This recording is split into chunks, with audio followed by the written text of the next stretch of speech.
আসসালামু আলাইকুম। বিয়ের দিন থেকেই অসুস্থ হয়ে পড়ে আন্দি। সেই সাথে বাড়িতে মায়ার সাথে ঘটতে থাকে অস্বাভাবিক ভয়ানক সব ঘটনা। সময় যত পেরোচ্ছিল ততই আন্দির অবস্থা আরও বেশি মারাত্মক হয়ে উঠছিল।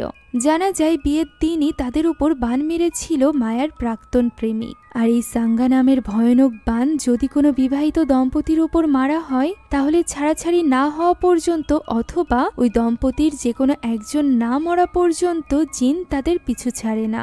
কেননা এই কালো জাদুর ফলে তাদের পিছে পড়ে যায় শয়তানের 5 সন্তানের মধ্য থেকে একজন, দাসিম। এটা কোনো কাল্পনিক মুভি নয়, বরং ইন্দোনেশিয়ার এক দম্পতিকে আলাদা করার জন্য সত্যি এই বান মারা হয়েছিল, যার প্রভাব এখনও তাদের উপর চলছে। এই বানের হাত থেকে বাঁচতে হলে বান মারা ওই ব্যক্তিকেই এই জিনকে থামাতে হবে। তাই তো এই মুভিটি তৈরি করা হয়েছে যাতে করে তারা ওই ব্যক্তির কাছে অনুরোধ করতে পারে তাদের উপর থেকে এই কালো জাদু তোলার জন্য। তো চলুন বাস্তব ঘটনা অবলম্বনে তৈরি সদ্য মুক্তি পাওয়া আজকের এই ভয়ানক ইন্দোনেশিয়ান মুভির গল্প জানা যাক। গল্পটি শুরুই হয় আমাদেরকে কিছু কালো জাদুর দৃশ্য দেখিয়ে, যেটা সাধারণ মানুষের সাথে ঘটেছিল। এই দৃশ্যগুলো দেখানোর সাথে সাথে এই গল্পের নায়িকা অর্থাৎ মায়া আমাদেরকে বলে যে কালো জাদুর ব্যাপারে আমরা অনেকেই অজ্ঞ, আমরা বিশ্বাস করি না, মনে করি যে এই ব্যাপারে বিশ্বাস করলে আমাদের ঈমান নষ্ট হবে। তবে কালো জাদু এই পৃথিবীতে সত্যিই আছে। এমনকি হাদিসেও বদনজর, কালো জাদু এইসবের ব্যাপারে বলা আছে। তবে আল্লাহ বাদে অন্য কোনো কালাম যে এই জিনিস ঠিক করতে পারে এই ব্যাপারে বিশ্বাস করাই হলো ঈমান নষ্ট করার মূল। তবে এই কালো জাদুর ফলে আপনজনদের ওপর বিপদ আসলে আমরা এইসবের ব্যাপারে একদমই ভাবি না। মায়ার গল্পটাও কিছুটা ওরকমই। মায়া এবং তার হাজব্যান্ড আন্দির কণ্ঠস্বর থেকে আমরা জানতে পারি বিয়ের পর থেকেই তাদের সাথে এই সকল অদ্ভুত কর্মকাণ্ড শুরু হয়েছিল, যেখানে আন্দি প্রায় অসুস্থ থাকত। তার শরীরে ক্ষতের সৃষ্টি হয়েছিল। সে কারোর আওয়াজ শুনতে পেত যে কিনা সব সময় তাকে নিজের ক্ষতি করতে বলতো। আন্দি কয়েকবার নিজেকে শেষ করে দেওয়ার চেষ্টাও করেছে, এমনকি সে উঠে দাঁড়াতে পর্যন্ত পারত না। এরপর আমাদেরকে স্ক্রিনে একটা হাদিস দেখানো হয়, যে ব্যাপারে আমি গল্পের শেষে আলোচনা করব। আপাতত চলুন জানা যাক শুরু থেকে মায়ের সাথে কি ঘটেছিল। গল্পটি শুরু হয় 2018 সালে একটা বিশেষ দিন থেকে। দিনটি ছিল মায়ার গ্রাজুয়েশন কমপ্লিটের দিন। সেখানে আমরা মায়ার সাথে তার সব থেকে ভালো বন্ধু সাদ্দামকে দেখতে পাই। সাদ্দাম মায়াকে প্রশ্ন করে যে তার পরবর্তী পরিকল্পনা কি। মায়া বলে যে গ্রাজুয়েশন কমপ্লিটের পরপরই তার বিয়ে করার প্ল্যান রয়েছে। তবে সাদ্দাম তাকে 3 বছর অপেক্ষা করতে বলে। মায়া ব্যাপারটা বুঝতে পারে না। তখন সাদ্দাম জানায় যে সে মায়াকে বিয়ে করতে চায়, সে তাকে পছন্দ করে। তখন মায়া বলে এর জন্য তার আগে তার পরিবারের সাথে কথা বলতে হবে। তার বাবা মা যদি রাজি থাকে তাহলে সেও রাজি। তখন সাদ্দাম বলে যে এর জন্য তো তার প্রস্তুতির প্রয়োজন। 3 বছর সময় লাগবে তার গ্রামের বাড়ি গিয়ে অনেক টাকা ইনকাম করতে। আর এরপর সে আবারও ফিরে আসবে মায়ার জীবনে। 3 বছর পর সে মায়াকে সুন্দরভাবে প্রপোজ করবে, সেই সাথে তার পরিবারের কাছে তার বিয়ের প্রস্তাব নিয়ে যাবে। ততদিন পর্যন্ত মায়া যেন অপেক্ষা করে। তবে মায়া এই ব্যাপারে কোনো রকম প্রমিস করতে পারে না, কেননা এর মাঝে যদি তার পরিবার কোনো যোগ্য ছেলে পেয়ে যায় এবং তার বাবার মনে হয় যে ওই ছেলের সাথে মায়া সুখে থাকবে, তাহলে মায়া তাদের কথা মেনে নিবে। এমন সময় মায়ের কাছে কল আসে তার ছোট বোনের। ফলে মায়াকে বাড়িতে ফিরে যেতে হবে, যে কারণে সে তাদের ছবিটি তুলে দেয় সাদ্দামের হাতে। আর এরপর সাদ্দামকে বিদায় জানিয়ে সে সেখান থেকে চলে যায়। এই ছিল সাদ্দামের সাথে মায়ার শেষ দেখা। 1 বছর কেটে যায়। মায়া নতুন চাকরি পেয়েছিল সাব ডিস্ট্রিক্ট অফিসে। তার একটা অভ্যাস ছিল যে সে নিজের জীবনের সব রকম আপডেট হোয়াটসঅ্যাপের স্ট্যাটাসে শেয়ার করত। ওই দিন যখন সে তার অফিসের ছবি তুলে আপলোড করে তখন সাদ্দাম তাকে মেসেজ করে। সাদ্দাম তার চাকরি পাওয়ার খবর শুনে খুশি ছিল। তাদের দুজনের মাঝে এখানে 2-1টা কথা হয়। গত 1 বছরে তাদের সম্পর্ক কিছুটা এমনটাই চলছিল। এই ব্যাপারে মায়া তার ফ্রেন্ডদের সাথেও শেয়ার করে যে লম্বা সময় ধরে তার সাদ্দামের সাথে কোনো রকম যোগাযোগই হচ্ছে না। হয়তোবা সে তার কাজ নিয়ে অনেক বেশি ব্যস্ত হয়ে পড়েছে। আমরা মায়ার ব্যবহার থেকে বুঝতে পারি যে সে গত 1 বছর ধরে সাদ্দামের জন্যই অপেক্ষা করছিল। তবে এখন তো তার বাবা মাও তার জন্য ছেলে দেখতে শুরু করেছিল। অলরেডি কয়েকজনকে মায়া না করে দিয়েছে। তার বাবার মতে ছেলে হতে হবে পরহেজগার, ইমানদার এবং সব থেকে বড় কথা সে যেন মায়ার সমান সমান হয়। কারণ একটা সম্পর্কে যখন স্বামী স্ত্রীর সমান সমান না হয় তখন তাদের মধ্যে অনেক রকম ইনসিকিউরিটি দেখা দেয়, যেগুলো ভবিষ্যতের সংসার জীবনে অনেক বেশি সমস্যার সৃষ্টি করে। বাবার এই কথা থেকে মায়া বুঝতে পারে সাদ্দামকে বেছে নেওয়া মায়ার ঠিক হবে না। তাই সে এখানে তার বাবাকে প্রমিস করে যে যোগ্য ছেলে পেলে সে এই বছরই বিয়ে করে নিবে। ফলে তার বাবা মা দুজনই ভীষণ খুশি হয়ে যায়। ওই দিন মায়া তার বোন সোফিয়ার সাথে মসজিদে গিয়েছিল, যেখানে ইমামের খুতবা শুনে তারা যখন বের হচ্ছিল তখন তার বান্ধবী নীলাম একজন ছেলের সাথে কথা বলছিল। তাদের তো মনে হয় নীলাম হয়তোবা ছেলেটিকে পছন্দ করে, তবে নীলাম এখানে উল্টোটাই তাদেরকে জানায়। মূলত ছেলেটি নীলামের সিনিয়র ছিল, আর এই ইসলামিক স্টাডি গ্রুপে অ্যাড থাকার কারণে সে মায়াকে কয়েকবার দেখেছে। সে মায়ের ব্যাপারে আরও বেশি জানতে চায়, অর্থাৎ তার সাথে পরিচিত হতে চায়। এই ব্যাপারেই সে নীলামের সাথে কথা বলছিল। এখানে সোফিয়া ও মায়াকে বলে যে ছেলেটি তার জন্য ঠিকঠাক হতে পারে, সে যেন একটু ভেবে দেখে। এখানেই মায়া প্রথমবারের মতো আন্দিকে দেখে। 2 সপ্তাহের পরিচিতির পর মায়া তার বাবা মায়ের কাছে আন্দির ব্যাপারে জানায়। সে এটাও বলে যে আন্দি তার ব্যাপারে যথেষ্ট সিরিয়াস। তাই তো মাত্র 2 সপ্তাহের পরিচিতিতেই সে মায়ের জন্য বিয়ের প্রস্তাব নিয়ে আসতে চায়। এ কারণেই মায়া তাকে একদিন পর তার বাবার সাথে কথা বলার জন্য ডেকেছে। একথা শুনে মায়ের মা তো খুশি হয়ে যায়, তবে তার বাবার ঘাড়ে ছিল মহা দায়িত্ব। নিজের মেয়ের জন্য যোগ্য ছেলে বাছাই করা এতটাও সহজ কাজ ছিল না। এ কারণেই সে আন্দির খুব কঠিনভাবে ইন্টারভিউ নিচ্ছিল, যা আড়াল থেকে দেখছিল মায়া, সোফিয়া এবং মায়ার মা। এখানে সোফিয়া মায়াকে জিজ্ঞাসা করে সাদ্দামের ব্যাপারে। তখন মায়া একটু মন খারাপ করে জানায় যে সাদ্দাম তার কোনো রকম খোঁজ খবরও নেয় না, আর যদি সে তার ব্যাপারে সিরিয়াস হতো তাহলে এতদিনে সে তার বাবার সাথে কথা বলতে আসতো। এছাড়া এখন তার মনে হচ্ছে সাদ্দাম তার সাথে কম্পিটিবলও না। যা শুনে তার মা তাকে বোঝায় যে আন্দি খুবই ভালো একজন ছেলে, সে মায়ের জন্য উপযুক্ত ছেলে, আর ভালোবাসার ব্যাপারটা যদি আসে তাহলে সেটা বিয়ের পরে আসাই ভালো। তখন সোফিয়া জিজ্ঞাসা করে মায়া মন থেকে এই ব্যাপারে রাজি হয়েছে তো? মায়া ইনশাল্লাহ বলে।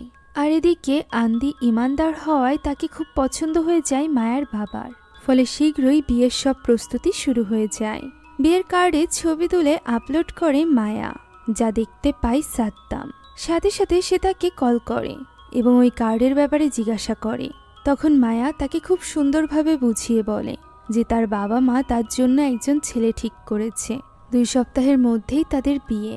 এ কথা শোনা মাত্রই সাদ্দাম কাঁদতে থাকে। ফোনের এপাশ থেকে তার কান্নার শব্দ শুনে খারাপ লাগে মায়ারও। তাই তো সে সাদ্দামকে বুঝিয়ে বলে যে সে আগেই বলেছিল যে সে খুব দ্রুত তার বাবা মায়ের পছন্দে বিয়ে করে নিবে। হয়তোবা তাদের দুজনের ভাগ্য একে অপরের সাথে নেই। এভাবেই সে সাদ্দামকে বোঝায়। আর এরপর আমরা সরাসরি বিয়ের দিনের দৃশ্য দেখতে পাই। ইসলামী শরিয়াত মোতাবেক তাদের দুজনের বিয়ে দেওয়া হয়। বিয়ের দিন বাইরে অনেক বৃষ্টি পড়ছিল, যা দেখে আত্মীয় স্বজনরাও বলতে থাকে যে বিয়ের পর বৈবাহিক জীবনে তাদের দুজনের অনেক পরীক্ষা আসতে চলেছে। তারা যেন ঠিকঠাকভাবে সকল পরীক্ষায় উত্তীর্ণ হতে পারে। এখন পরদিন আন্দি বিয়ে করে নিয়ে মায়াকে নিজের বাড়িতে নিয়ে আসে। সেখানে মেন দরজার সামনে যে ম্যাটটি ছিল সেটাতে পা দিতেই আন্দির পায়ে কালো কালো কিছু বস্তু লেগে যায়। তার মনে হয় আজ বিকালবেলা যেহেতু বৃষ্টি হয়েছিল তাই এই ম্যাট ভিজে এই অবস্থা হয়েছে। এখন ভেতরে প্রবেশ করে প্রথমবারের মতো আন্দির বাড়ি দেখে মায়া ভীষণ খুশি হয়ে যায় এবং সবকিছু কবুল করে নেয়। তারা দুজন একসাথে ছিল এমন সময় হঠাৎই বেডরুম থেকে কিছু একটা ভাঙার আওয়াজ আসে। সেখানে গেলে দেখা যায় একটা আলমারির কাঁচ ভেঙে আছে এবং পাশেই পড়ে আছে একটা কালো কাক। অর্থাৎ কাকটি এসে হয়তোবা বাড়ি খেয়ে এই কাঁচটি ভেঙে গিয়েছে। তবে আমরা যারা ইসলামিক হরর মুভির ফ্যান আছি তারা খুব ভালো করে জানি যে এই জিনিসটা মোটেও স্বাভাবিক না। এটা কালো জাদুরই একটা সংকেত, যার আভাস ওই রাত থেকেই শুরু হয়ে যায়। রাতের বেলা ঘুমের মাঝে হঠাৎই আন্দি উঠে বসে এবং অদ্ভুত সব ইশারা করতে থাকে, সেই সাথে কি সব বলতে থাকে, যা শুনে ঘুম ভেঙে যায় মায়ারও। মায়া আন্দিকে কিছু জিজ্ঞাসা করতে যাবে তার আগেই আন্দি শুয়ে পড়ে। পরদিন যখন আন্দি অফিস থেকে ফেরে তখন তার পুরো শরীর ভীষণভাবে চুলকাচ্ছিল। সে দ্রুত পা থেকে মোজা খুলে ফেলে। তখন দেখা যায় তার শরীরের বিভিন্ন অংশ ভীষণভাবে লাল হয়ে গিয়েছে। আন্দির মনে হচ্ছিল এটা হয়তোবা অ্যালার্জিজনিত কোনো কারণে হয়েছে। তবে মায়া এটা নিয়ে বসে থাকতে চাইছিল না, তাই সে ওই দিনই তাকে হসপিটালে নিয়ে যায়। ইতিমধ্যে আন্দির হাসি কাশিও শুরু হয়ে গিয়েছিল, তাই ডাক্তারের মনে হয় এটা হয়তো বা অ্যালার্জির কারণেই হচ্ছে। তবে অদ্ভুত ব্যাপার হলো আন্দির কখনো অ্যালার্জি ছিলই না, যা শুনে মায়া একটু চিন্তায় পড়ে যায়। এখন এর কয়েকদিন পরে আমরা এক রাতের দৃশ্য দেখতে পাই, যেখানে ঘুমের মাঝে আন্দির কাশতে কাশতে ঘুম ভেঙে যায়। মায়া উঠে দেখতে পায় আন্দির কাশির সাথে এখন রক্ত আসতে শুরু করেছে। ফলে মায়া তাকে নিয়ে আরো বেশি চিন্তায় পড়ে যায়। পরদিনই সে ডক্টরের অ্যাপয়েন্টমেন্ট নেয়। আন্দি তার অফিসের বাইরে এসেছিল তাকে নিতে। মায়া যখন অফিস থেকে বের হতে যাবে তখন তার কলিগ তার সাথে কথা বলে এবং জানতে চায় আন্দির কি হয়েছে। ডাক্তার নিজেও আসলে বলতে পারছিল না যে আন্দির কি হয়েছে। এর আগেও এক্সরে করা হয়েছে, তবে তাতে কিছু ধরা পড়েনি। যে ব্যাপারটা জানার পর মায়ার কলিগ তাকে বলে যে তাদের দেশে কালো জাদু করা খুবই নর্মাল ব্যাপার, আর যেহেতু বিয়ের পর থেকেই আন্দি অসুস্থ হয়ে পড়েছে, তাই হতে পারে তাদের উপর বদনজর পড়েছে, তার উচিত একজন কবিরাজ দেখানো। তবে মায়া বলে যে সে আপাতত ডক্টর দেখাতে চায়। একথা বলে সে সেখান থেকে বেরিয়ে যায়। ওই দিনও ডক্টর টেস্ট করে কোনো কিছুই পায় না। তাদের ধারণা কোনো ইনফেকশনের কারণে আন্দির হয়তো বা এমনটি হচ্ছে। সময়ের সাথে সাথে আন্দির ক্ষতের অবস্থাও বেশ খারাপ হয়ে উঠছিল। তবে মায়া আন্দির সব রকমভাবে খেয়াল রাখছিল। সে মলম লাগাতে লাগাতে আন্দিকে বলে যে এখন আন্দির মন না চাইলে তার বাইরে যাওয়ার প্রয়োজন নেই। মায়া একা একাই অফিসে যাতায়াত করতে পারবে, তাই সে যেন খুব একটা তাকে নিয়ে চিন্তা না করে। যা শুনে আন্দি একটু চিন্তামুক্ত হয়। এখন মায়া ওয়াশরুমে গেলে ওই সময় আন্দি একা ছিল। হঠাৎই একটা টিকটিকির কাটা শরীর এসে তার পা ভিজিয়ে রাখা পানিতে পড়ে, যেটা সে হাত দিয়ে তুলে নেয়। আমরা দেখতে পাই আন্দির ব্যবহার বেশ অদ্ভুত হয়ে গিয়েছে, যেন সে মায়ার সামনে খুশি থাকার নাটক করছে। ওই দিন রাতে মায়া খুশি হওয়ার তাকে একটা বড় কারণ দেয়, আর সেটা হলো মায়া প্রেগনেন্ট ছিল, যা দেখে আন্দি ভীষণভাবে খুশি হয়ে যায়। সে নতুন সদস্যের আগমনে এতটাই খুশি ছিল যে সে তখনই মহান আল্লাহ তাআলার সিজদায় পড়ে এবং সূরা মারিয়াম পড়ে মায়ার পেটে ফু দেয়। এখন ওই দিন আন্দি ঘুমিয়ে যাওয়ার পর মায়া তার বাবা মাকে ভিডিও কলে এই সুসংবাদ জানায়। এই সুখবর শোনার পর মায়ার মা চাইছিল একটা দোয়া অনুষ্ঠান করতে এবং আত্মীয় স্বজনদের ডেকে তাদের দাওয়াতের ব্যবস্থা করতে।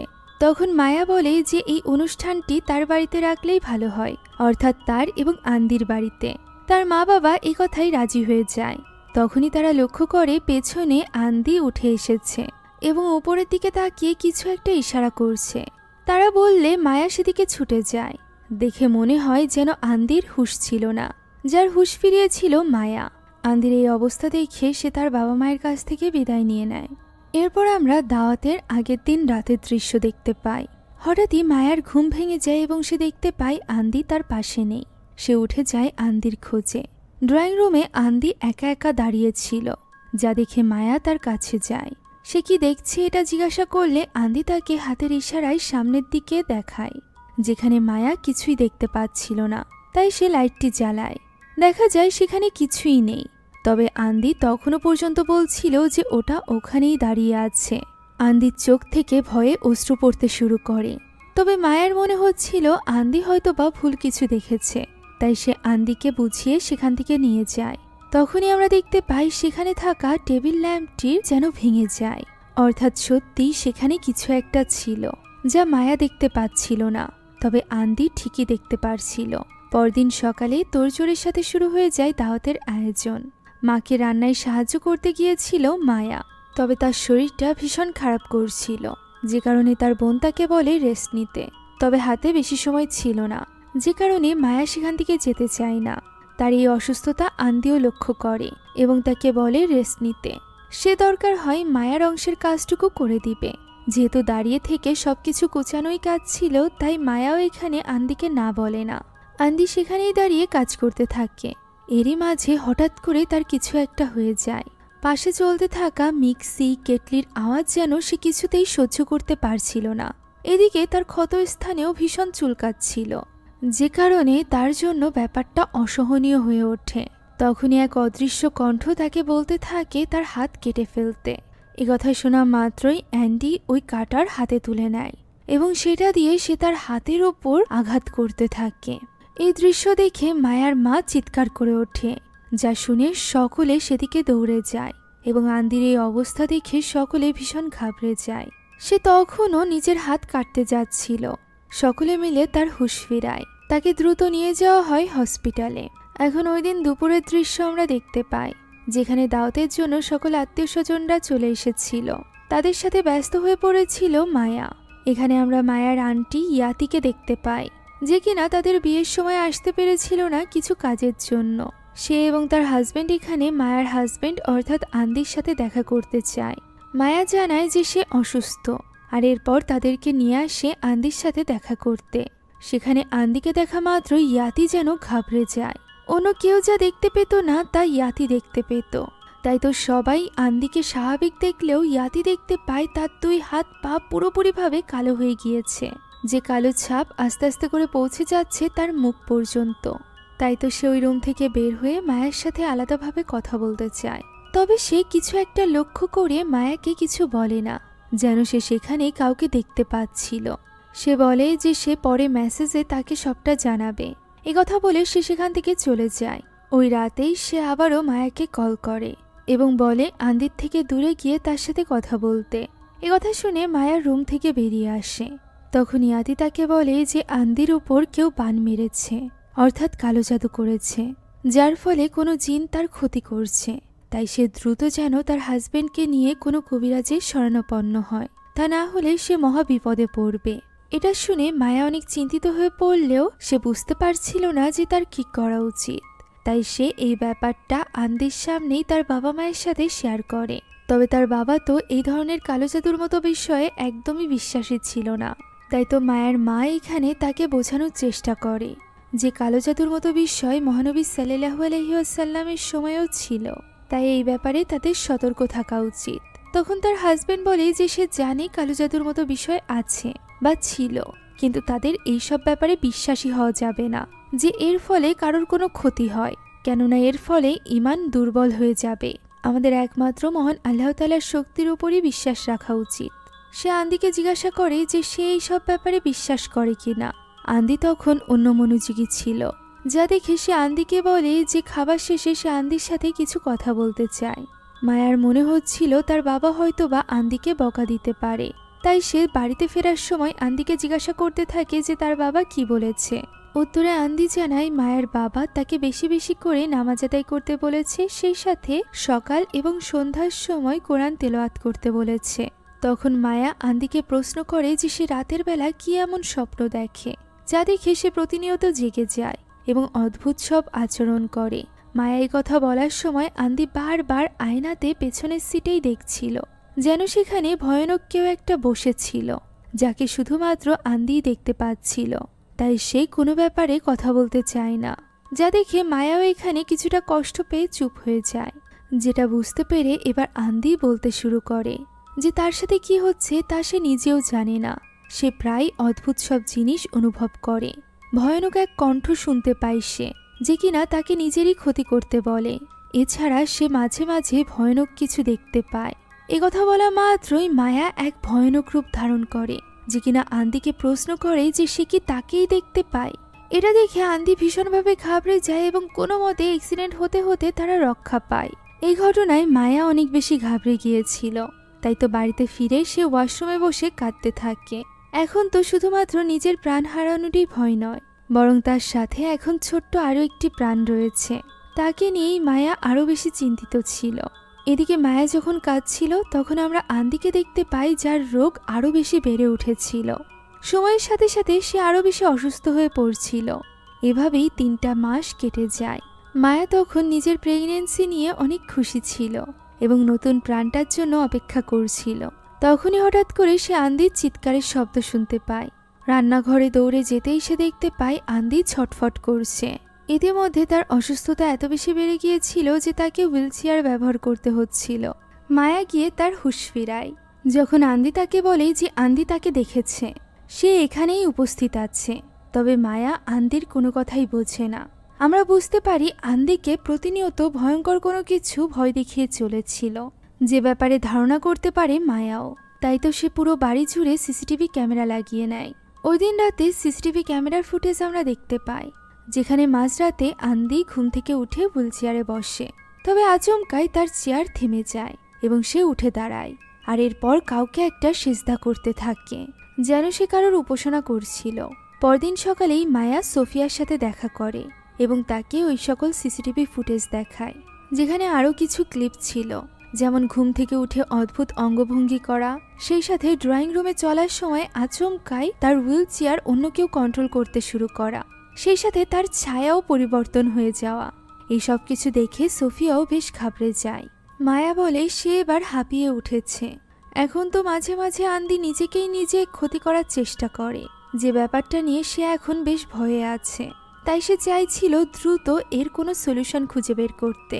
সে আন্দিকেও এ ব্যাপারে জানায়, সেই সাথে এটাও বলে যে সে সম্পূর্ণ চেষ্টা করবে যারা ইসলামিক ওয়েতে এইসব বিষয়ের চিকিৎসা করে তাদেরকে খুঁজে বের করতে। এভাবেই ওস্তাদ ইদ্রুস নামের একজন লোকের খোঁজ পেয়ে তারা পৌঁছে যায় তার বাড়িতে। ইনি ছিল একজন কাশিয়াব। কাশিয়াব তাদেরকে বলা হয় যারা কিনা জিনদেরকে দেখতে পায় বলে দাবি করে। তাই তো মায়ার মনে আশা জাগে যে তারা হয়তোবা খুব শীঘ্রই এর কোনো ফল পাবে। ওস্তাদ ইদ্রুসও এখানে দোয়া কালাম পড়তে শুরু করে। মহান আল্লাহর কালাম শোনা মাত্রই আন্দির ভেতরে থাকা জিন নিজেকে প্রকাশ করে এবং ওস্তাদকে বলে যে চেষ্টা করে কোনো লাভ নেই, সে আন্দিকে বাঁচাতে পারবে না। তখন ওস্তাদ তাকে জিজ্ঞাসা করে যে সে কে এবং সে আন্দির শরীরে কেন এসেছে। উত্তরে আন্দির ভেতরে থাকা জিন জানায় যে তাকে বলা হয়েছে আন্দিরকে টর্চার করার জন্য, ততক্ষণ পর্যন্ত যতক্ষণ না পর্যন্ত সে মারা যাচ্ছে। একথা শুনে ওস্তাদ এখানে দোয়া কালাম পড়ে আন্দির চোখ চেক করে, আর তার চোখ দেখতেই ওস্তাদ নিজেও অনেকটা ঘাবড়ে যায়। সে কাগজে আরেকজন কবিরাজের অ্যাড্রেস লিখে দেয় এবং মায়াকে জানায় যে আন্দির ভেতরে থাকা জিন অনেক বেশি স্ট্রং। এই কালো জাদু অথবা অভিশাপ যে পাঠিয়েছে সেই অভিশাপ মুক্ত করা তার পক্ষে সম্ভব নয়। ওস্তাদের দেখানো কবিরাজের কাছেও তারা দেখায়, যেখানে কবিরাজ এক বোতল বিশেষ পানি পড়া দেয়। রাতের বেলা আন্দির কাশির সাথে যখন রক্ত বের হচ্ছিল তখন মায়া তাকে ওই পানিটি পান করতে দেয়। তবে এতেও খুব একটা লাভ হয় না। তবে এতেও মায়া হার মানে না। সে প্রেগনেন্ট অবস্থাতেই আন্দিকে নিয়ে বিভিন্ন জায়গায় ছুটাছুটি করতে থাকে। সব জায়গা থেকেই বারবার ব্যর্থ হয়ে তাকে ফিরতে হয়। একজন কবিরাজ তাকে জানায় যে তার হাজবেন্ডকে অভিশাপ দেওয়া হয়েছে, অর্থাৎ বান মারা হয়েছে, যার নাম ছিল পয়জন সাঙ্গা। এটি কোনো এক তৈলাক্ত পদার্থের মাধ্যমে তার হাজবেন্ডকে কোনোভাবে স্পর্শ করেছে, আর এর ফলে তার মধ্যে প্রবেশ করেছে অভিশাপের বিষ। আর এই বিষের সাথে কানেক্টেড রয়েছে এক শয়তান জিন, যে কিনা টর্চার করে করে ওই ব্যক্তিকে মেরে ফেলবে যার উপর এই বান মারা হয়েছে। মায়া প্রশ্ন করে যে এর থেকে বাঁচার উপায় কি। লোকটি তখন টুপি খুলে রাখে এবং বলে যে এই পয়জন সাঙ্গার সাথে সে লড়াই করতে পারবে না। এসব যেহেতু কালো জাদুর অংশ, তাই কোনো সামানের স্বর্ণপন্ন তাদের হতে হবে। কোনো এক বিশেষ রিচুয়ালের মাধ্যমেই একমাত্র আন্দির ভেতর থেকে ওই বিষ বের করা যাবে, অথবা তারা সেই লোকের সাথে দেখা করতে পারে যে কিনা আন্দির উপর বান মেরেছে। মায়া প্রশ্ন করে যে সে কি জানাতে পারবে যে কে এই বান মেরেছে। তখন উত্তরে লোকটি জানায় যে না, এটা বের করা খুবই কঠিন, তবে এমন কেউ বানটা মেরেছে যে কিনা পূর্বে তাদের কোনো কাজে অনেক বেশি কষ্ট পেয়েছে, এই কারণেই এই বিষ এত বেশি স্ট্রং। মায়া জিজ্ঞাসা করে যে কেউ কেন আন্দির উপর এই কালো জাদু করতে যাবে। উত্তরে লোকটি বলে যে তার উদ্দেশ্য হলো আন্দি এবং তার সংসার ভাঙা। তাই সে মায়াকে বলে যত দ্রুত সম্ভব কোনো সামানের সাহায্য নিতে। তবে যতক্ষণ না পর্যন্ত সে কোনো সামানের সাহায্য পাচ্ছে ততক্ষণের জন্য সে মায়াকে একটা লাউ দেয়, সেই সাথে 2 বোতল পানি। সে বলে এই পানির সাথে লাউ কেটে তা গোসলের পানির সাথে মিলিয়ে আন্দিকে যেন প্রতিদিন গোসল করানো হয়। এর ফলে তার ব্যথা কিছুটা কমবে এবং এই বিষক্রিয়াও ধীর গতিতে এগোবে, যার মাধ্যমে তারা সময় পাবে ভালো সামান খোঁজার। মায়া এমনটিই করে। তবে গোসলের সময় হঠাৎ করেই পুরো বাড়ির লাইট চলে যায়, যা দেখার জন্য মায়া বাথরুম থেকে বের হলে হঠাৎই আবার সব লাইটগুলো ফ্লিকার করে জ্বলতে আরম্ভ করে, যা দেখে মায়া ফিরে যায় বাথরুমে, যেখানে সে দেখতে পায় আন্দি হুইল চেয়ারে বসা।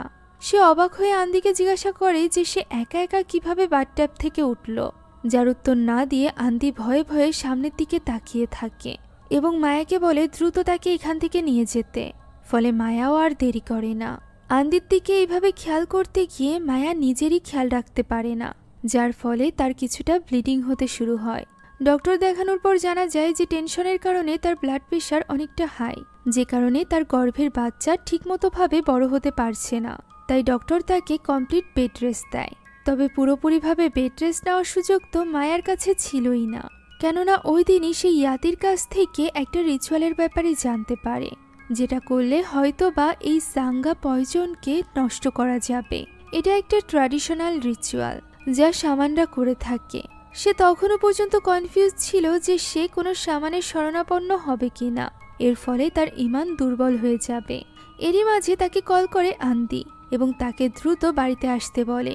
তার মনে হচ্ছিল সে হয়তো বা নিজেকেই নিজে শেষ করে দিবে, যা শুনে মায়া তড়িঘড়ি করে বাড়িতে ফিরে যায়। সেখানে গিয়ে সে দেখতে পায় আন্দি অসুস্থ হয়ে পড়েছে। তাকে হসপিটালে ভর্তি করা হয়। এবার আর মায়া কারোর কথাই শোনে না, বরং সে ইয়াতির বলা একজন শামান নিনি বুলানের কাছে যায়, যেখানে যেতে তাদেরকে সাহায্য করে সোফিয়া এবং তার হাজবেন্ড রাশিদ। বুলানের কাছে পৌঁছে মায়া তাকে সব ঘটনা খুলে বলে, যা শুনে বুলান বলে যে এই অবস্থাতে ট্রিটমেন্ট করার মাত্র দুটো পদ্ধতিই আছে। একটা হলো আক্রান্ত ব্যক্তিকে সাঙ্গা পাতার রস খাওয়ানো, তবে সাঙ্গা পাতার রস পাওয়া এতটা সহজ নয়, আর বুলানের কাছে এই পাতাও নেই, যে কারণে সে একটা বিশেষ রিচুয়ালের ব্যাপারে বলে। সেটা ছিল বাহারাগু রিচুয়াল। তবে সমস্যা হচ্ছে বুলান অনেকটা অসুস্থ, আর যেহেতু এই রিচুয়ালটা অনেক কঠিন, সেই সাথে অফারিংও দেওয়ার প্রয়োজন হয়, তাই তার মেয়ে কিছুতেই চাইছিল না বুলান এই রিচুয়াল করুক। তবে মায়া বারবার তাদেরকে অনুরোধ করতে থাকে। তখন বুলান দেখতে পায় মায়া প্রেগনেন্ট। এই অবস্থাতে তার মন কিছুটা নরম হয় এবং সে তার মেয়েকে বলে যে সে কিছুতেই চায় না মায়ার সন্তান বাবা ছাড়া এই পৃথিবীতে আসুক, আর এই কারণেই সে তাদেরকে সাহায্য করবে। তাই সে লোকজন জড়ো করতে বলে, যাতে করে বুলানের উপর প্রেশার কম আসে। সেই সাথে অফারিংয়েরও ব্যবস্থা করতে বলে। এখন ফাইনালি রিচুয়াল শুরু হয়। রিচুয়াল শুরু হওয়ার সাথে সাথে সেখানে থাকা সকলের ওপর জিন আসর করে এবং তারা পাগলের মতো নাচতে থাকে। এরপর বুলানের মেয়ে এসে আন্দির পেট থেকে ওই বিষ বের করে। কিছুক্ষণের মধ্যেই আন্দির জ্ঞান ফিরে আসে এবং সে রক্ত বমির সাথে সাথে শক্ত কিছু একটা বের হয় তার পেট থেকে, আর এইভাবেই তার ভেতর থেকে বেরিয়ে আসে ওই বিষ। সর্বশেষে বুলান আন্দিকে বলে বাকিদের সাথে নাচতে। আন্দি বাকিদের সাথে নাচতে শুরু করার সাথে সাথে বাকিরা মাটিতে লুটিয়ে পড়ে, আর এইভাবেই এই রিচুয়াল সম্পন্ন হয়। এই কথা বুলান তাদেরকে জানালে মায়া তাকে প্রশ্ন করে যে তাদের উপর এই কালো জাদু কে করেছিল। বুলান বলে তাদের অতীত থেকে কেউ একজন, তবে কার অতীত থেকে এবং কে এটা বুলান বলতে পারবে না, কেননা খুব শক্তিশালী কোনো শামান দ্বারা সে নিজেকে প্রোটেক্ট করে রেখেছে। এছাড়া এই জাদুটিও অনেক বেশি শক্তিশালী। অন্য কোনো মানুষ হলে এতদিনে হয়তো বা সে মারা যেত, তবে এত শক্তিশালী জাদুও দুর্বল হয়ে গিয়েছে আন্দির ঈমানের কাছে, কেননা ঈমানের থেকে শক্তিশালী আর কিছুই হতে পারে না। এ কারণেই মূলত এই জাদু করার পরও আন্দি এখনও বেঁচে আছে। এছাড়া মায়া প্রেগনেন্ট, তার ভেতরে থাকা এই বাচ্চাই মূলত তাদের সম্পর্ককে আরও বেশি স্ট্রং করেছে। সে মায়াকে সবসময় মনে রাখতে বলে যে এই জাদুটি করা হয়েছে তাদের দুজনকে আলাদা করার জন্য, আর এই জাদু কখনোই শেষ করা সম্ভব নয়। অর্থাৎ এই জাদু ক্ষত রেখে যাবে, যে ক্ষত দিয়ে সে আবারও প্রবেশ করতে পারবে। তাই এই জাদুর সাথে লড়াই করতে গেলে অবশ্যই নিজেদের ইমোশনের উপর কন্ট্রোল করতে হবে, যেমন রাগ, ঘৃণা এইসব আসতে দেওয়া যাবে না নিজেদের সম্পর্কের মাঝে, কেননা সাঙ্গা কালো জাদুর ডিলই হলো আমৃত্যু পর্যন্ত এই কালো জাদু ভিকটিমের পিছু ছাড়বে না। অর্থাৎ হয়তোবা এই কালো জাদুর ফলে তারা দুজন আলাদা হয়ে যাবে, তা না হলে তাদের মধ্য থেকে যে কোনো একজন মারা যাবে, আর ততদিন পর্যন্ত তাদেরকে এই জাদুর সাথে লড়াই করে যেতে হবে। বিশেষ করে মায়াকে নিজের ইমোশনের উপর কন্ট্রোল রাখতে হবে। সবটা জানার পর আন্দিকে নিয়ে মায়া বাড়িতে ফিরে আসে। এভাবেই কেটে যায় 2 সপ্তাহ। আন্দি পুরোপুরিভাবে সুস্থ ছিল এবং সে আস্তে আস্তে করে নিজের রেগুলার লাইফে ফিরছিল। অসুস্থ থাকার কারণে অলরেডি তার বিজনেসে অনেকটা লস হয়ে গিয়েছিল, তবে সে মায়াকে এই ব্যাপারে চিন্তা করতে নিষেধ করে, সে সবটা সামলে নিবে। একথা শুনে মায়া যায় চা পান করতে। ওই সময় আন্দির ফোনে একটা মেসেজ আসে। তখনই আন্দি মায়ের দিকে তাকালে সে দেখতে পায় মায়ার এক বৃদ্ধা রূপ। তবে একটু পরই সে স্বাভাবিকভাবে মায়াকে দেখতে পায়। হতে পারে যেমনটি বুলান বলেছিল, ওই জাদুর প্রভাব এখনো কাটেনি। এখন রেস্টুরেন্টে কাজের প্রেশারের কারণে আন্দিকে প্রায় গভীর রাত পর্যন্ত বাইরে থাকতে হতো। এভাবেই একদিন বারবার মেসেজ করার পরও আন্দি মায়াকে কোনো রকম মেসেজের রিপ্লাই দিচ্ছিল না, যার ফলে মায়া একটু চিন্তিত হয়ে পড়ে। এমন সময় দরজায় নক হয়। মায়া গিয়ে দরজা খুলতেই দেখতে পায় সেখানে কেউই নেই, যা দেখে মায়া ঘাবড়ে গিয়ে ঘরের দরজা বন্ধ করে চলে আসতে যাচ্ছিল। এমন সময় দরজায় আবারও নক হয়। দরজা খুলে এবারও সে কাউকে দেখতে পায় না এবং ঘাবড়ে গিয়ে তখনই কল করে আন্দিকে। তবে আন্দির তো ফোন বন্ধ ছিল। এভাবেই মায়া এবং আন্দির মধ্যে দূরত্ব চলে আসে। একদিন মায়া সোফিয়ার সাথে রেস্টুরেন্টে বসে এই ব্যাপারে শেয়ার করে। সে জানায় বাড়িতে একা থাকতে তার ভীষণ ভয় লাগে। প্রায় সে অদ্ভুত কিছু শব্দ শুনতে পায়, অদ্ভুত জিনিস অনুভব করে, আবার কোনো কোনো সময় অদ্ভুত কিছু দেখতেও পায়। তার মনে হচ্ছিল এই সব কিছু হয়তো বা তার মনের ভুল। তখন সোফিয়া জিজ্ঞাসা করে তার এবং আন্দির সম্পর্ক ঠিক আছে কিনা। উত্তরে মায়া বলে তার এবং আন্দির মধ্যে এখন তো কথা হয় না বললেই চলে। তার কেন জানি ইদানিং আন্দির প্রতি ভালোবাসা আসে না, বরং তার সন্দেহ হয়। খুব খারাপ কিছুর অনুভূতি আসছে তার আন্দির প্রতি।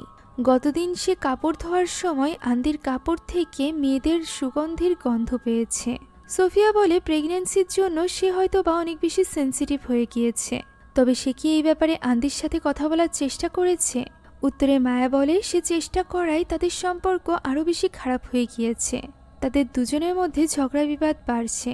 আন্দি এখন তার সাথে বেশ রাগান্বিতভাবে কথা বলে। সেই সাথে বাড়িতে সময়ও কম কাটায়। তারা ভালোভাবে এক মুহূর্ত কাটায় না বললেই চলে, যে ব্যাপারে জেনে সোফিয়া তাদেরকে নিয়ে অনেকটা চিন্তিত হয়ে পড়ে। এবার আমরা জানতে পারি যে মায়া এবং আন্দির মাঝে কেন এই দূরত্ব আসছিল। ওই কালো জাদুর কারণে আন্দির চোখে মায়াকে সবসময় বৃদ্ধা এবং কুৎসিত দেখাতো। সে এখন আর মায়ার মধ্যে কোনো রকম সৌন্দর্য খুঁজে পাচ্ছিল না, যে কারণে সে সব সময় মায়াকে এড়িয়ে যেতে চাইত। সে তার দিকে তাকাতে পর্যন্ত পারত না, তার থেকে দূরত্ব বজায় রাখত। প্রায় রাতের পর রাত সে বাইরে কাটাতো। এক রাতে এরকম মিটিংয়ের বাহানা দিয়ে সে বাইরে ছিল। মায়াও ব্যাপারটা মেনে নিয়ে শুয়ে পড়ে। লাইট অফ করতেই সে কাউকে নিজের সামনে দেখতে পায়। তবে লাইট জ্বালানোর সাথে সাথেই সে গায়েব হয়ে যায়। আবারও লাইট জ্বালাতে ওই আকৃতি যেন এবার তার আরো বেশি কাছে চলে আসে। ফলে সে এবার ঘাবড়ে গিয়ে লাইট জ্বালানো অবস্থাতেই শুতে যায়। তবে সাইডে ঘুরতেই হঠাৎ করে সে নিজের সামনে এক ভয়ানক পচংকে দেখতে পায়। ফলে সে অনেকটা ভয় পেয়ে যায় এবং সেখান থেকে দৌড়ে পালাতে গিয়ে আন্দির সাথে ধাক্কা খায়। আন্দি ফিরে এসেছিল। সে কোনো মতে মায়াকে সামলে নেয়। আর এরপরই সে মায়াকে জানায় যে সে এক সপ্তাহের জন্য বাইরে যেতে চলেছে। যা শুনে মায়া এবার অনেকটা ভেঙে পড়ে। সে আন্দিকে বলে যে তার এখন তার পাশে থাকা প্রয়োজন। ডেলিভারির সময় চলে এসেছে, তাই সে আন্দিকে এই সময় তাকে একা ফেলে যেতে নিষেধ করে। আন্দি বলে এই প্ল্যানটা অনেক আগে থেকেই করা। সে ফাইনালি তার রেস্টুরেন্টের জন্য ইনভেস্টমেন্ট পেতে চলেছে, তাই সে এই সুযোগ হাতছাড়া করতে পারবে না। তবে সে মায়াকে প্রমিস করে যে এটাই শেষবার। যা শুনে মায়া এবারও মেনে নেয়। ইদানিং মায়া একাই নামাজ পড়ত। আন্দি বিভিন্ন বাহানায় তার সাথে নামাজ পড়তে চাইতো না। পরদিন সকালে মায়া নামাজের জন্য অজু করার সময় আন্দির কাপড় ওয়াশরুমে পায়, যেখানে সে আবারও ওই সেন্ট পায়। তবে সে এই ব্যাপারে গুরুত্ব না দিয়ে আগে নামাজ আদায় করে নেয়। এরপর সে আন্দিকে যায় নামাজের জন্য ডাকতে। আজ যেহেতু সে এক সপ্তাহের জন্য বাইরে যেতে চলেছে, তাই সে আন্দিকে নামাজ পড়ে নিতে বলে। তখনই হঠাৎ আন্দির ফোনে মেসেজ আসে। তখন মায়া তার ফোন চেক করতেই একেবারে ভেঙে পড়ে, কেননা সেখানে নিসা নামের একজন মেয়ের সাথে আন্দি প্রতিনিয়ত কথা বলে চলেছিল। মায়া জানতে পারে নিসা মূলত আন্দির এক্স গার্লফ্রেন্ড ছিল। তার সাথেই মূলত আন্দি গত কয়েকদিন ধরে সময় কাটিয়ে আসছিল। এমনকি সে নিসাকে এও বলেছিল যে সে মায়াকে বিয়ে করে আফসোস করছে। মায়ের সাথে বিয়ে হওয়ার পরপরই তার দুর্ভাগ্য শুরু হয়েছে, তাই সে খুব দ্রুতই এই সম্পর্ক থেকে বের হয়ে আসতে চায়। এমনকি ওই দিনও নিসার সাথেই তার ট্যুরে যাওয়ার প্ল্যান ছিল, যেটা জানার পর অনেক বেশি ভেঙে পড়ে মায়া। তাই তো পরদিন সকালেই সে আন্দিকে ছেড়ে দিবে বলে সিদ্ধান্ত নেয়। আন্দি যখন মায়ার ব্যাগপত্র দেখে তখন সে অবাক হয়ে যায়। মায়া বলে তার ডিভোর্স লাগবে। যা শুনে আন্দি তার এমনটি বলার কারণ বুঝতে পারে না এবং তার উপর গলা উঁচু করে কথা বলতে গেলে মায়া তাকে একটা থাপ্পড় মারে। আর এরপর তার ফোনের মেসেজ দেখার ব্যাপারে সে জানায়। সেই সাথে নিসার ছবিও দেখায়, যেগুলো সে আন্দির পকেট থেকে পেয়েছিল। ফলে আন্দি এবার চুপ হয়ে যায়। সে বলতে থাকে যে সে এমনটি করতে চায়নি, বরং তার মনে হচ্ছে ওই কালো জাদুই তাকে দিয়ে এই কাজ করাচ্ছে। মায়া তার কথা মানতে চায় না, কেননা কোনো কালো জাদু কিভাবে তাকে পরকীয়ার মতো জঘন্য কাজ করাতে পারে। নিজের পাপ ঢাকার জন্যই আন্দি এমন কিছু বলছে। এমনকি আন্দি এখানে মায়ার পায়ে পড়ে এবং তার কাছে ক্ষমা চায়। তবে মায়া আন্দিকে ক্ষমা করতে পারে না। সে ফিরে চলে যায় তার বাবা মায়ের বাড়িতে। এভাবেই এক সপ্তাহ কেটে যায়। প্রেগনেন্ট অবস্থাতে এত বড় প্রেশার সে নিতে পারছিল না। তখন তার মা তাকে বোঝায় যে হতে পারে কোনো ভুল বোঝাবুঝি হয়েছে, এমনিতেই তার ডেলিভারির সময় চলে আসছে, তাই তার এখন উচিত আন্দির সাথে বেশি বেশি সময় কাটানো, যাতে করে তারা বাচ্চার আসার জন্য প্রস্তুতি নিতে পারে। তার মা বুঝতে পারছিল আন্দির থেকে দূরে থেকে মায়া খুশি নয়। এছাড়া তার পরিবারের কেউ আন্দির করা এই পরকীয়ার ব্যাপারে জানতো না, শুধুমাত্র মায়ার 2 ফ্রেন্ড বাদে। তাই তো এবার তাদের কথা শুনে মায়া ওই দিন বাড়িতে ফিরে আসে। তবে সে কলিং বেল বাজানোর আগেই লক্ষ্য করে যে বাইরের সবকিছু উলটপালট হয়ে পড়ে আছে। ফলে সে সিসিটিভি ক্যামেরা অন করে এবং দেখতে পায় ভেতরে আন্দি ছটফট করছে। সে তখনই সোফিয়া এবং রাশিদের সাহায্যে ভেতরে প্রবেশ করে এবং আন্দির কাছে ছুটে যায়। আন্দির অবস্থা আগের থেকেও অনেক বেশি খারাপ হয়ে গিয়েছিল। সে এখানে মায়াকে সামনে দেখে তার কাছে ক্ষমা চায়। সে বলে যে সে এমন অপরাধ করেছে যা সে কখনো কল্পনায়ও চিন্তা করেনি। সে জানে না সে এই অপরাধ কেন করল। সে যদি মায়ের কাছ থেকে ক্ষমা না পায় তাহলে সে মরেও শান্তি পাবে না। এই কথা বলতে বলতেই আন্দি অজ্ঞান হয়ে পড়ে। আন্দির এই অবস্থা দেখে তখনই মায়া, সোফিয়া এবং রাশিদ মিলে তাকে নিয়ে রওনা হয় বুলানের বাড়ির উদ্দেশ্যে। তবে পথে হঠাৎই গাড়িটি থেমে যায়। হঠাৎই তখন আন্দি ভয়ানকভাবে হাসতে আরম্ভ করে এবং মায়াকে বলে যে সে শুধু শুধু অযথা এত কষ্ট করছে, তারা আন্দিকে কিছুতেই বাঁচাতে পারবে না। একথা বলে সে ভয়ানকভাবে হাসতে থাকে। মায়া এখানে ভয় পেয়ে আন্দির হাত বেঁধে দেয়। রাশিদ বারবার সূরা কালাম পড়ার ফলে আন্দির ভেতরকার জিন তখনের মতো শান্ত হয়।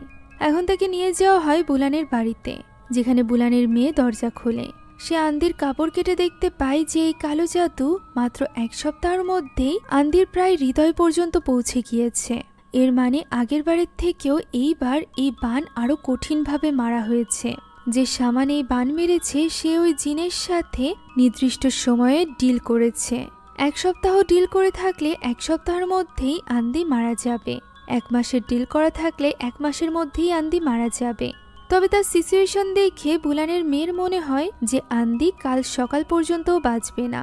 এখানে সবথেকে বড় সমস্যার ব্যাপার হলো বুলান মারা গিয়েছিল। তার মেয়ে অত শক্তিশালী সামান নয়। এর উপর আবার এবার আন্দির বডি অলরেডি ওই জিনের কবজায়, যে কারণে তার পক্ষে কোনো কিছু করা সম্ভব ছিল না।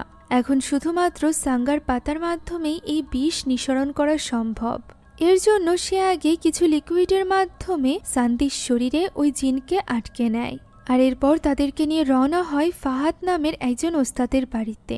কেননা বুলানের মেয়ে সারির মতে ফাহাদই পারবে ওই পাতা দিয়ে অ্যান্টিবায়োটিক বানাতে। তবে সে তার মেয়ের মৃত্যুর পর পাশের গ্রামে চলে গিয়েছিল। সে এইসব করা ছেড়েও দিয়েছে, যে কারণে প্রথমে ওই জিন খুশি হয়ে যায়।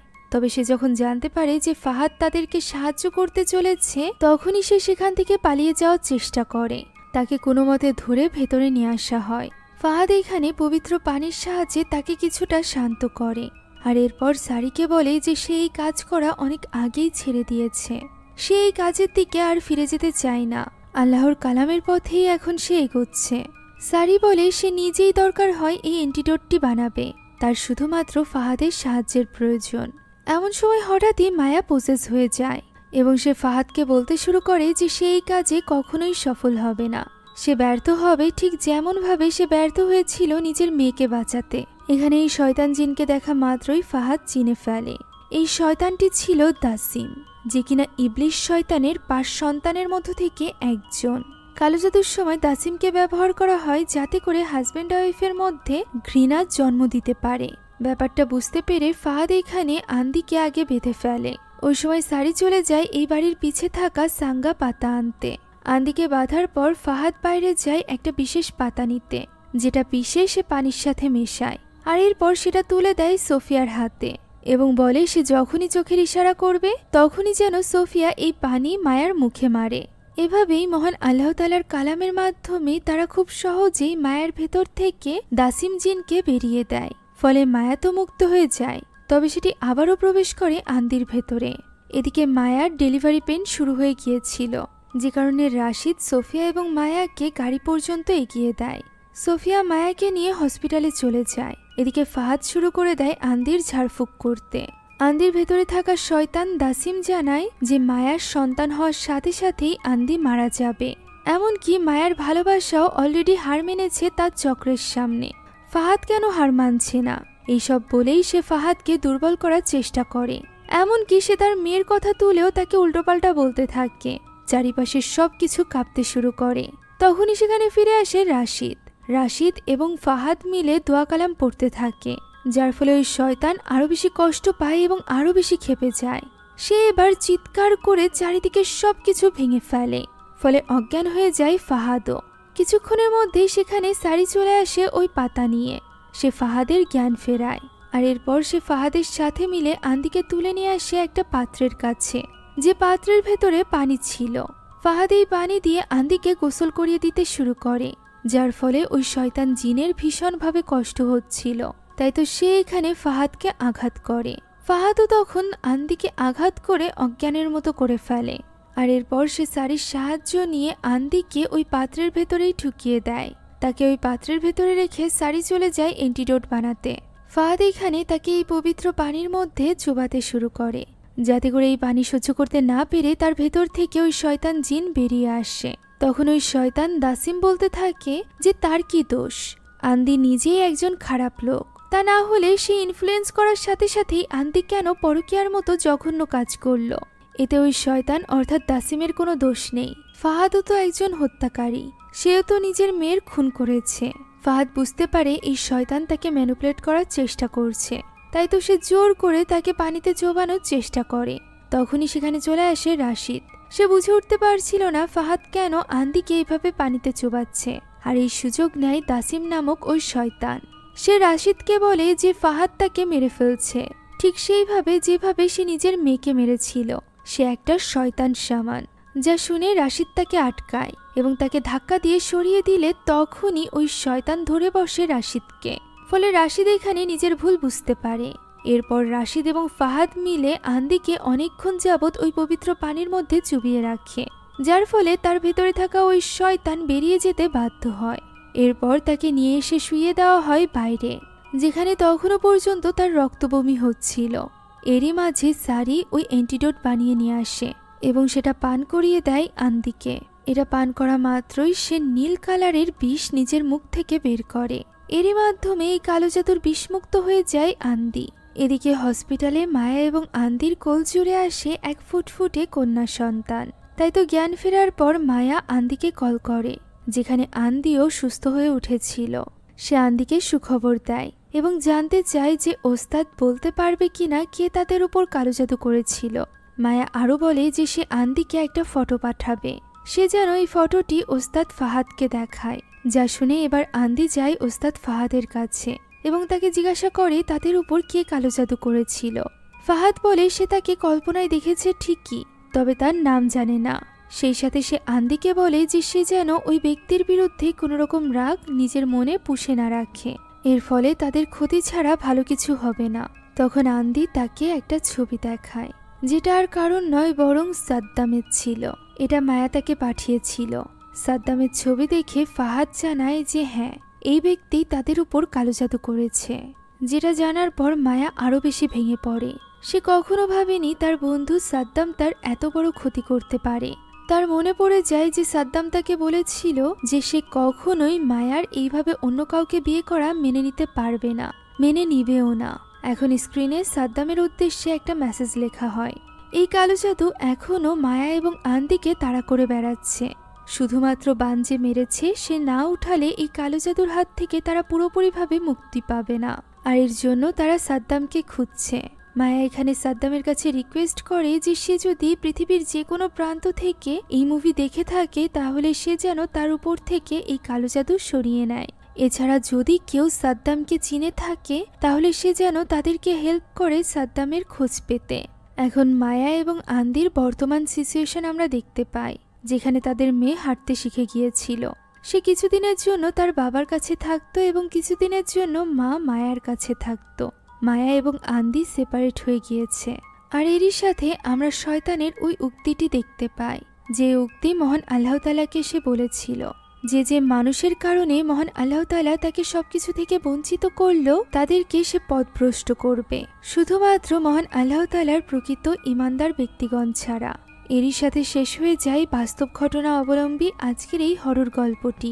আশা করছি ইন্দোনেশিয়ায় ঘটা এই ঘটনার ব্যাপারে তৈরি করা এই মুভিটি আপনাদের কাছে ভালো লেগেছে। যদি ভালো লেগে থাকে তাহলে অবশ্যই একটি লাইক এবং একটি কমেন্ট করতে ভুলবেন না। সেই সাথে আমাদের চ্যানেলে যদি নতুন হয়ে থাকেন তাহলে please subscribe to our channel. Thank you so much for watching this video. আল্লাহ হাফেজ।